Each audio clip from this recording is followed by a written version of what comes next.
Assalamu alaikum wa rahmatullahi ta'ala wa barakatuh. Bonjour tout le monde. Aujourd'hui, on va vous expliquer la nouvelle réaliste. Avant de commencer, je voulais seulement signaler, si vous êtes intéressé par l'explication en arabe, je vais vous laisser le lien en bas. Mais si vous êtes intéressé par l'explication en français, restez avec nous jusqu'à la fin et ne changez pas de chaîne parce que vous allez rater beaucoup de choses. On va vous dire qu'est-ce que nous allons faire, qu'est-ce que nous avons programmé dans cette vidéo. Au prime abord, on va faire les caractéristiques de la nouvelle, les temps employés, la structure. Du coup, on va vous montrer les questions qui pourront être posées dans un examen. Alors, on va vous suggérer à peu près des questions, d'éventuelles questions qui seront posées dans un examen. Et comme ça, vous allez garantir le point en même temps. Révision en même temps. Vous allez apprendre comment répondre à des questions. Avant de vous donner directement les caractéristiques, je préfère les repérer d'un texte. Alors, comme vous voyez, nous avons 1809 au milieu de la nuit, depuis. Alors, ici, les événements se structurent de manière chronologique. Ça, c'est le temps ou bien c'est le moment du déroulement de l'événement. Campagne bretonne. Campagne bretonne, c'est le lieu où se déroule l'événement. Nous avons ici de guerre, fermier, mon oncle, les paysans. Alors, ce sont les personnages de l'histoire. Ce sont les personnages de l'histoire. Juste pour vous donner une astuce pour repérer facilement les personnages, et pour ceux qui trouvent des difficultés à le faire plutôt. Alors, vous allez voir un nom qui commence par majuscule, ou bien vous allez voir un métier comme le fermier, comme le paysan, et vous allez voir bien sûr les liens familiaux. Ici, c'est mon oncle, mon papa, ma grand-mère. Alors, tous ces noms désignent un personnage. Bon, on passe maintenant à voir d'autres choses. Puisque nous avons des personnages, automatiquement, le personnage serait associé ou bien serait accompagné d'un substitut qui nous aide, ou bien qui nous permet d'éviter la répétition. Nous avons deux types de substituts. Nous avons des substituts grammaticaux. Et s'il y a un autre nom ou bien un autre mot qui remplace un mot, alors c'est lexicaux. Nous avons son, c'est, notre. Et on peut trouver également des pronoms personnels comme je, comme vous, comme nous. Alors c'est ça. Donc, pour le champ lexical, ça dépend. Bon, le champ lexical dépend du thème. Par exemple, ce texte-là traite comme thème les fantômes ou bien l'horloge de la mort. Alors, ça dépend. Chaque texte, chaque texte, il a sa typologie.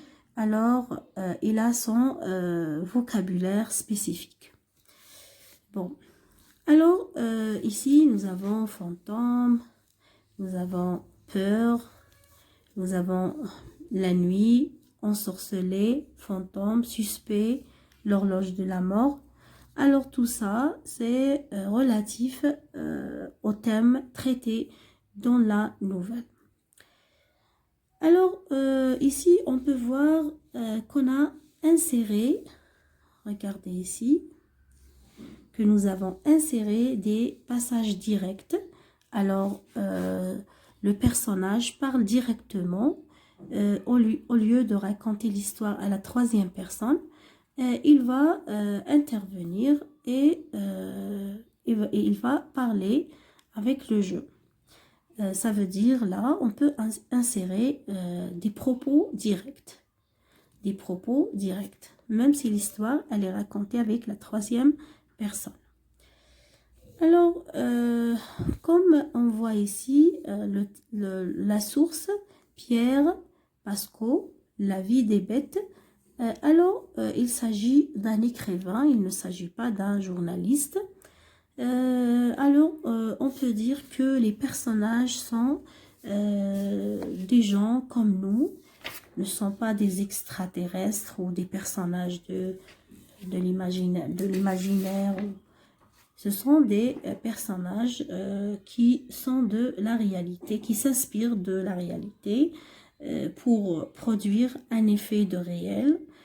Alors les personnages, l'action, le cadre de l'action, l'intrigue sont inspirés de la réalité. Le lieu, il existe, l'année, les personnages, alors tout existe, tout est inspiré de la réalité. On passe maintenant à faire notre résumé. Alors, on revient. La nouvelle réaliste, c'est un récit court qui raconte une histoire complète centrée sur un ou deux personnages choisis dans les classes moyennes ou populaires. Ils sont peu nombreux. Ça veut dire dans cette histoire, on n'a pas beaucoup de personnages. L'histoire est centrée sur un personnage principal ou deux, pas plus.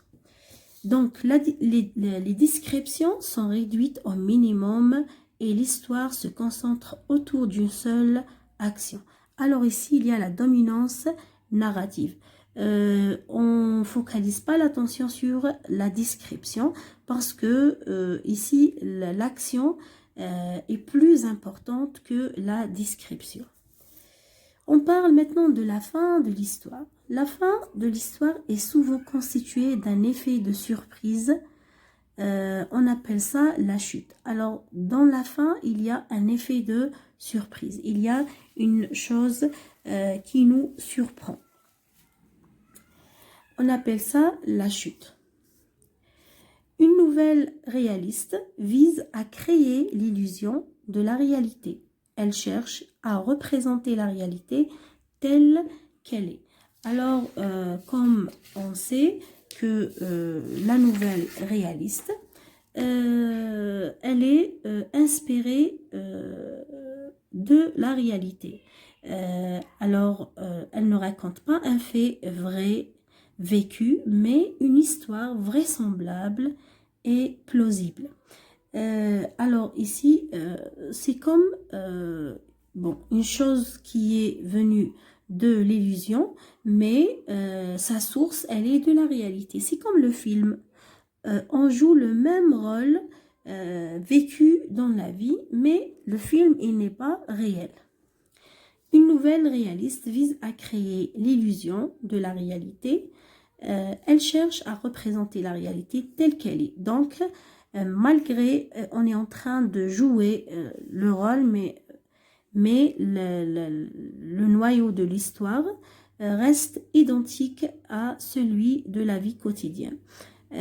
Alors, elle est inspirée de la réalité. Quels sont les thèmes abordés dans une nouvelle réaliste? Elle aborde des sujets quotidiens, le travail salarié, les relations conjugales. Alors, ce sont des thèmes de la société, bien de la vie quotidienne. Je continue toujours. C'est une fiction. Alors, c'est quelque chose qui n'est pas... C'est réaliste. C'est réaliste. Toutefois, elle produit un effet de réel pour créer l'illusion de réel. La nouvelle réaliste, dans la nouvelle réaliste, l'action est très proche de la vie quotidienne. Ça veut dire, avant de parler de ça, je vais vous montrer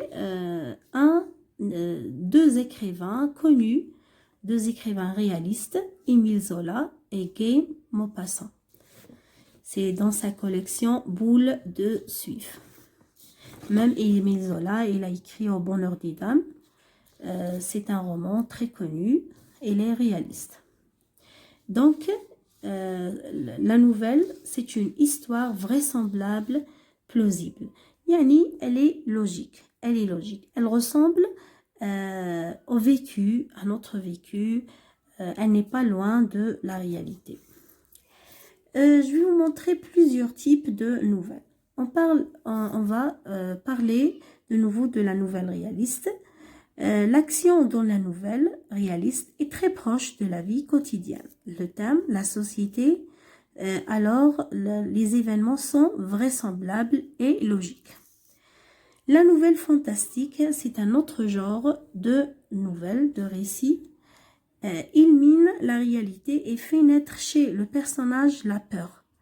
Elle raconte des faits invraisemblables, irréels, inexplicables, étranges. Les thèmes comme les zombies, comme les fantômes, alors c'est quelque chose qui est étrange, que nous n'avons pas l'habitude de voir dans la vie de tous les jours. Alors toujours on trouve de l'inexplicable. On parle également du roman policier ou polar. Il se distingue par sa mise en scène d'une énigme que le protagoniste tente de résoudre. Alors, le fait ici, il est vraisemblable. Les thèmes traités, c'est comme un meurtre. On traite le thème d'un meurtre. Maintenant, on passe à voir les caractéristiques de la nouvelle réaliste. Alors, on continue toujours. Comme première caractéristique, vocabulaire spécifique ou relatif au thème du texte. Alors, on trouve le champ lexical du thème. Deuxièmement, on parle de la situation de communication. Il y a une situation de communication externe. Alors, ici, on parle de l'écrivain, de la source, du sujet, du type du texte, la nouvelle fictionnelle ou bien réaliste, pour raconter un événement réaliste. On va traiter ça après dans les questions qui seront posées dans l'examen.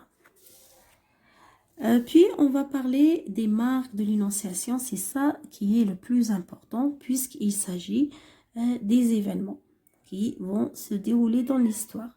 Alors, on a besoin des marques de l'énonciation comme les personnages, l'événement, le moment de l'événement, le lieu, la manière. Bon, dans la plupart des nouvelles, on pose la question comment, on explique la manière dont s'est déroulé les événements, pourquoi, la cause ou bien la raison, conséquence, le résultat ou bien la fin de l'histoire. Bon, on parle maintenant de la structure. On parle de la structure d'un récit. Nous avons la situation initiale qui se caractérise par l'équilibre. C'est comme ici. Ici, jusqu'à maintenant, tout était stable, tout était bien. Lorsqu'on a mis « mais », je ne pourrais vous offrir que la chambre du mort. Là commence la perturbation, bien commence l'élément qui a provoqué les événements. Alors, on commence par, après, on va passer par le déroulement des événements. On a l'élément perturbateur. Donc, il pourrait être, par exemple, un mot, ou bien, par exemple, un articulateur comme mais, un indicateur de temps comme un jour, tout à coup. Alors, à partir de là, on commence à déclencher une situation ou bien une série d'actions. Après, nous avons l'étape qui suit cette étape qui s'appelle péripétie 1, élément nouveau, péripétie 2, résolution du problème.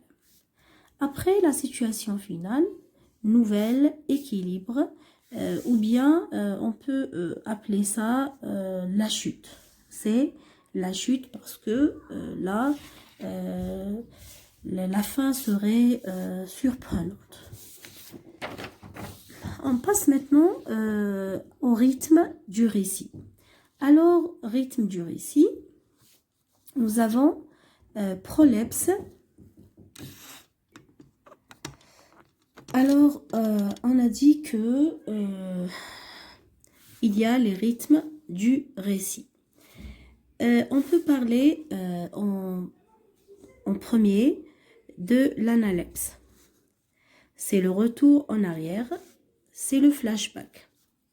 On utilise des indicateurs de temps comme auparavant, autrefois, 3 jours, avant. Alors, comme si on fait un flashback, un retour en arrière pour parler des événements qui se sont déjà déroulés. Nous avons également prolepse. C'est faire des projections dans l'avenir. Alors, des anticipations. On parle de la progression chronologique. C'est la succession marquée par des articulateurs, comme puis, ensuite, un moment après, il y a, donc on sent qu'il y a un enchaînement chronologique des événements. On parle maintenant de l'ellipse. C'est faire passer sous silence un fait sans grande importance. Alors, on fait passer rapidement quelques événements que l'auteur juge secondaires. Alors, il va passer directement sans parler de ces événements. Dans l'histoire, on trouve par exemple 6 mois plus tard, des années passèrent. Alors, pour dire que ces moments qui se sont déjà passés ne sont pas vraiment importants. Alors, on va parler des temps les plus fréquents dans une nouvelle réaliste. Comme vous savez, la nouvelle réaliste, c'est un récit comme tous les récits. Alors, on connaît tous que à l'origine déjà, le récit demande des temps comme le passé simple, l'imparfait, le présent de l'indicatif et le passé composé. Et il demande parfois un emploi occasionnel du futur simple et du conditionnel. Alors, le passé simple, c'est pour exprimer une action brève, la successivité ou bien une action inattendue. Ça veut dire ces trois valeurs sont les valeurs les plus connues. J'ai déjà fait un dossier de conjugaison dans la playlist. Si vous voulez voir, si vous êtes intéressé par ces leçons de base, alors consultez cette rubrique. Nous avons l'imparfait qui peut exprimer la description, action inachevée, l'habitude, la description. Le présent de l'indicatif, surtout, il exprime la narration dans ce type de texte. Le futur simple et le conditionnel, on les emploie occasionnellement, une fois par texte ou 2 fois maximum, pour exprimer des valeurs temporelles ou bien des valeurs modales. Nous avons aussi le passé composé. Le passé composé, c'est pour retenir les actions essentielles, pour raconter des actions essentielles. Ici, nous, on s'intéresse beaucoup plus en première AS à l'imparfait et au passé simple. Donc, il faut se concentrer sur ces deux temps. On passe maintenant à la caractérisation qui n'est pas vraiment importante dans la nouvelle, mais quand même, on peut poser des questions sur l'adjectif, sur la description. Parfois, de temps en temps, on décrit des personnages on ne sait pas, peut-être dans un examen, il nous demande de relever comment on a caractérisé ou bien. Alors, il y a la caractérisation sous forme d'adjectif qualificatif, épithète apposé au attribut. Épithète, il passe après le nom, apposé après un deuxième adjectif, attribut après les verbes d'état. On voit aussi la caractérisation sous forme de relatif, de subordonné relatif, qui, que ou dont, complément du nom ou bien un complément du nom précédé de, sous, à. Donc, on connaît tous, on a fait tout ce dossier de la caractérisation. On a déjà parlé de la chronologie et la succession des événements et les dates. Alors, toujours, on trouve qu'il y a une évolution progressive dans les événements, mais chronologiquement. Parfois, on insère des dires ou bien des propos de personnes en direct. Ça veut dire, ici, il y a des propos directs. Alors, c'est le discours rapporté. On trouve les verbes d'action puisqu'il y a le déplacement, il y a le... Alors, on trouve les verbes d'action. On a déjà parlé de ça. Maintenant, on va parler des marques de présence de l'auteur. On trouve des marques directes comme je, moi, me, nous, ma, mon, mes, nos, ou bien une marque indirecte avec l'emploi des adjectifs qualificatifs ou bien des phrases exclamatives, qualificatives, très bien, phrases exclamatives, phrases impératives, par l'emploi du vocabulaire amélioratif ou péjoratif. Alors, on passe directement aux questions posées dans une nouvelle réaliste. Bien sûr, les questions les plus importantes qui introduisent le questionnaire, c'est les questions sur les marques de l'énonciation, sur le lieu, sur le moment, sur les personnages et sur l'événement. Alors, où et quand se déroule l'histoire? Par exemple, ici, c'est clair. Où et quand? Relever les principaux personnages de ce texte. Yani, on va relever les personnages qui jouent un rôle important dans le texte et on va utiliser l'astuce que je vous ai donnée, voir les noms qui commencent par majuscule, ça veut dire des personnages, ou bien des métiers de personnes, plombier, le fermier, ou bien les liens familiaux, papa, mon oncle, et tout. Ce sont des personnages. On trouve d'autres questions, comme des questions sur la situation de communication, ou bien sur les marques de l'énonciation. Généralement, on peut éloigner cette question, mais toujours, il faut apprendre à la faire. Et je vais vous montrer comment faire la différence entre le tableau 2 et le tableau 1. Comment on peut distinguer entre les deux. Alors, les marques de l'énonciation, qui, c'est le personnage, donc les marques de l'énonciation. Bon, on parle ici, attendez.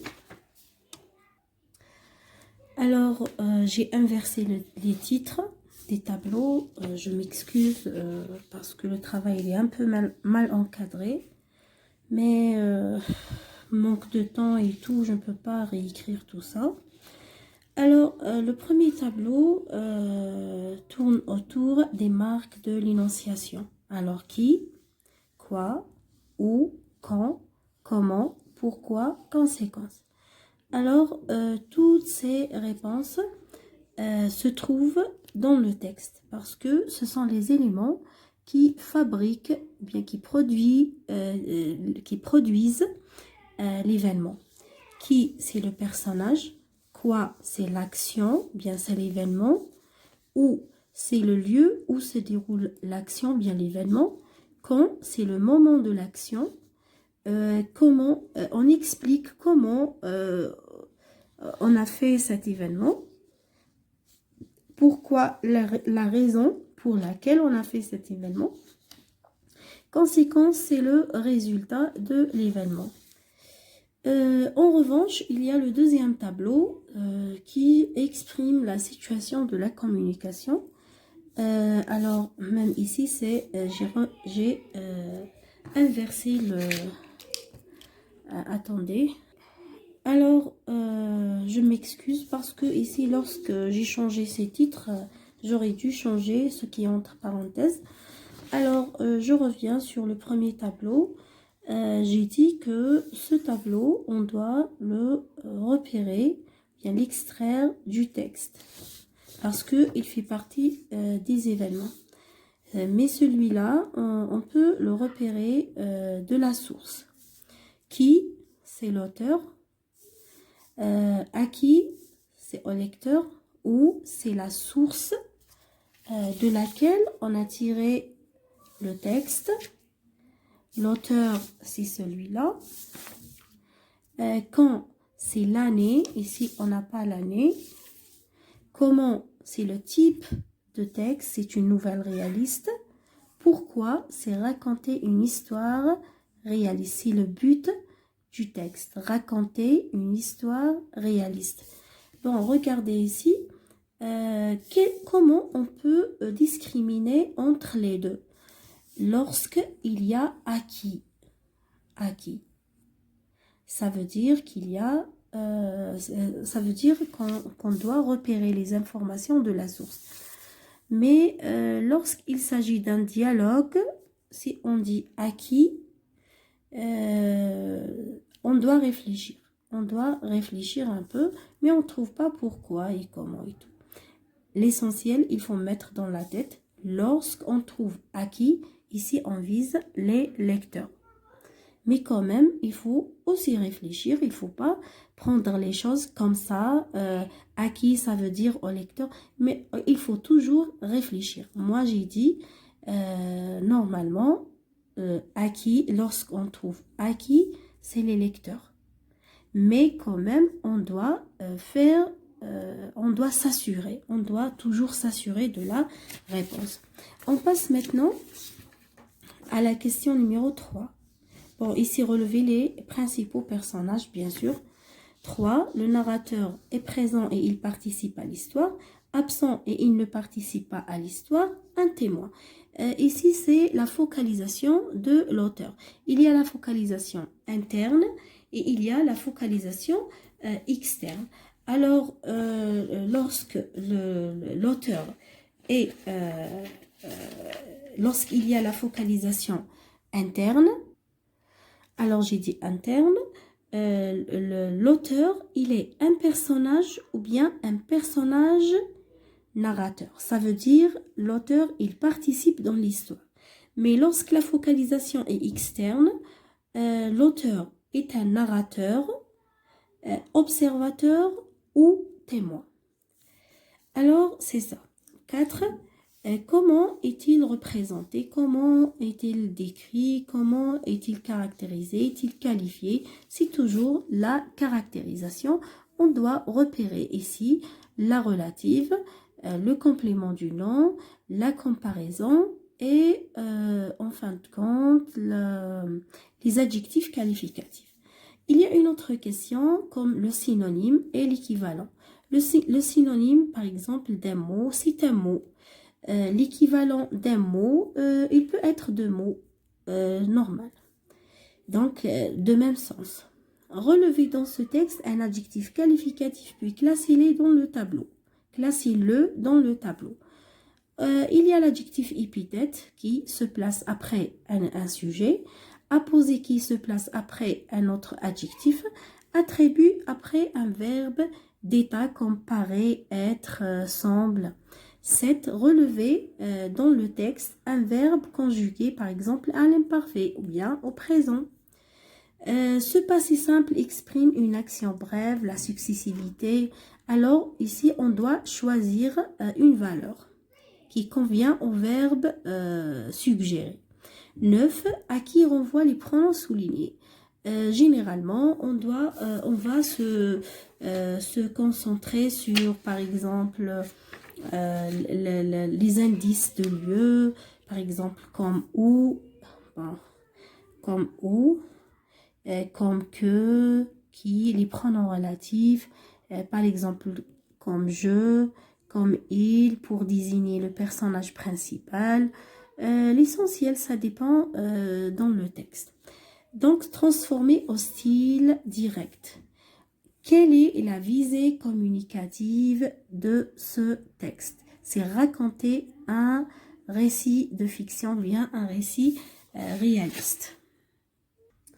On peut trouver une autre question, par exemple, comme relever les personnages, puis donner, par exemple, la description morale et physique de ces personnages. Par exemple, de guerre, il est fort, il est, par exemple, physiquement, il est fort, il est jeune, par exemple. Il est, par exemple, il a une forte personnalité, c'est le moral.